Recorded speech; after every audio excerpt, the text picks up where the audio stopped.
An essay on the way.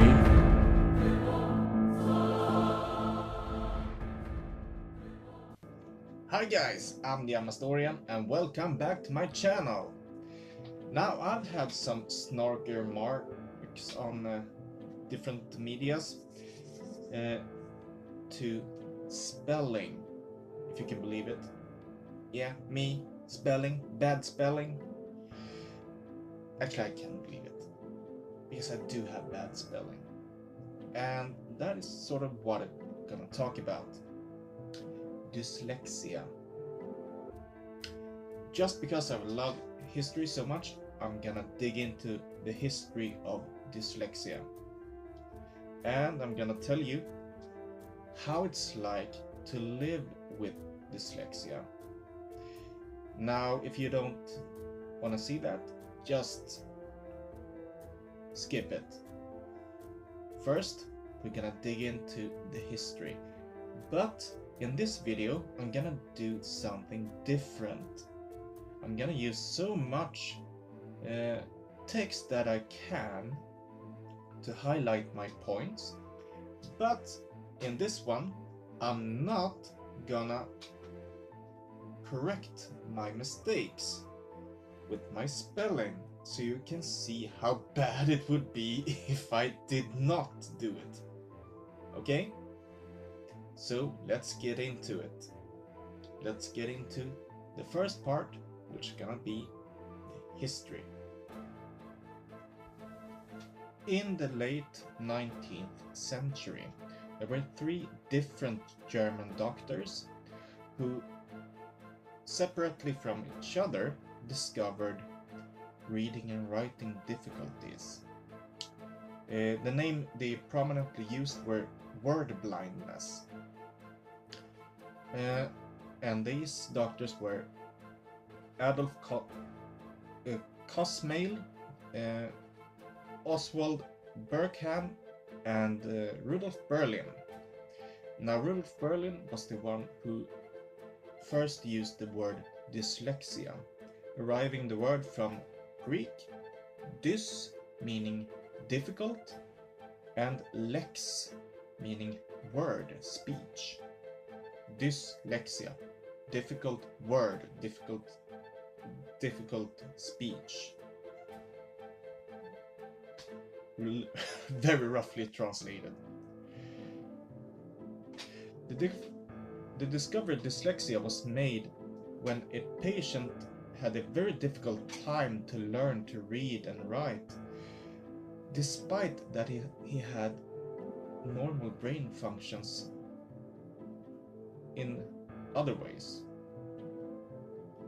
James Hainsworth published several articles and a book in the early 20th century on word blindness, describing children with normal brain functions that did not have the ability to read and write properly. What they often did was they interchanged letters in the words they wrote, and so on. 1925, Samuel T. Orton, a neurologist, had a patient that couldn't learn to read. The patient had symptoms of a stroke, but did not have a stroke. So Orton read up on dyslexia and found that it seemed to have genetic factors. After that, brain research took giant leaps into modern age. There are 2 different, shall we say, spheres of reading and writing difficulties. The first sphere is called reading and writing difficulties, and that is the major sphere, the major part of this sphere. And dyslexia is a actually an undergroup to reading and writing difficulties. And reading and writing difficulties may or may not occur because of vision or hearing problems.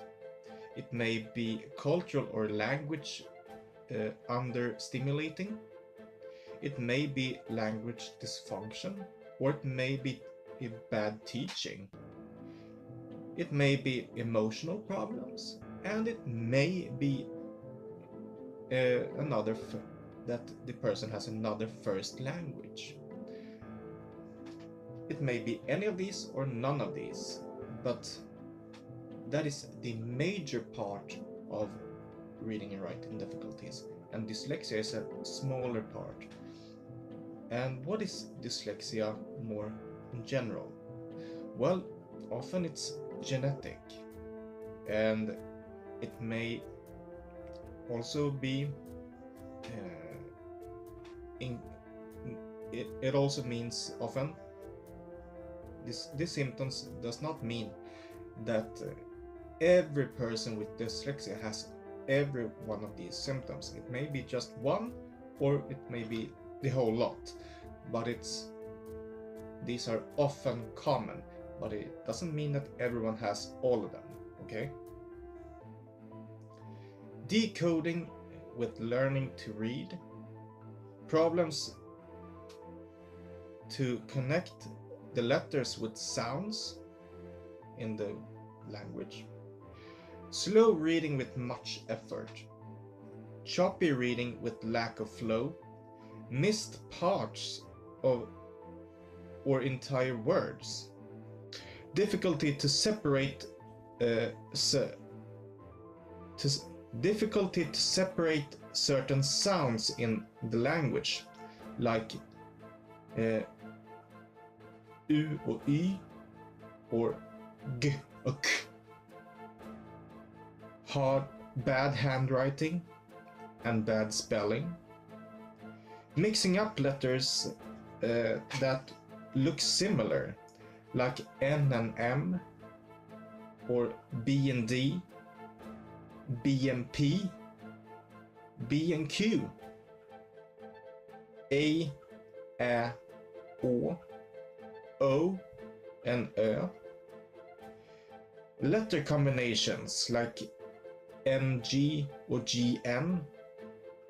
In which way does it come?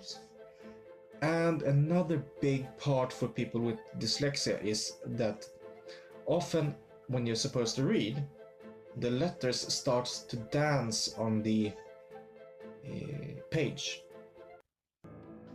For some reason the mind just malfunctions and the letter starts to dance around. For some people it's mainly reading that is the major problem. For some people it's writing that is the major problem. So what has this meant for me then? Well, for me, dyslexia has been a pain in the ass quite some time. Well, since I started school and started to learn to read and write, it has been a pain in the ass from the beginning. It took a long time before it was discovered that I actually had it. So, are you just lazy? But what was the main? What are the You saw that? You saw that? He can't spell! I have? Well, it's spelling and handwriting. I can read just fine. It just took me a long time to crack that stupid? code. It took me about 3 years to actually come over that ledge and really that threshold and really crack the code and start to read properly. But then it just moved along and I can read just fine. But it's writing that is a problem. And why is that? Well, when you have dyslexia, one of the major problems is that a word, a written word, is connected in your mind like a picture. Like you take a picture of a word. That picture is faulty in a person's mind when you have dyslexia. Or it just gets messed up. And that means you have to learn every word individually. You can't just simply guess how to spell a word normally. You have to actually learn every word how to spell it. At least I did. And that means it's a lot of work to actually learn how to spell every word. You can read it. I can read it. Just fine. But I can't spell it. Not very well. At least not in English. That just adds another layer of problem when it's not my first language. Whoa. That adds a lot of it. And that is also a big reason why I've chosen to start a YouTube channel instead of actually just writing history in text. Because I just can't do it that well, not in English at least. Give me your thoughts on this. Do you have dyslexia? Do you know anybody who does? 5 to 8% of the population is supposed to have this. Chances are you know someone. And a lot of famous people actually do. For another note, I can say that Albert Einstein did. The Swedish king, Carl the 16th, Gustav. I'm not too familiar with our present king. I can quote quite a few of the dead ones, but not the current one. To current history. And one of our most famous writers, Selma Lagerlöf, she was dyslexic. There's a ton of people who has had dyslexia. It's not that uncommon, but it does leave a lot of problems, especially on social media. Since you're supposed to write out stuff in rapid order, which means that you don't always have the time to correct your spelling and so on, which means that sometimes stuff slips through. Okay? And that will be it for now. Like, share, subscribe, like the Facebook page, like and subscribe to the YouTube channel, and I'll see you later. Bye bye. Thanks so much for watching. Like and subscribe.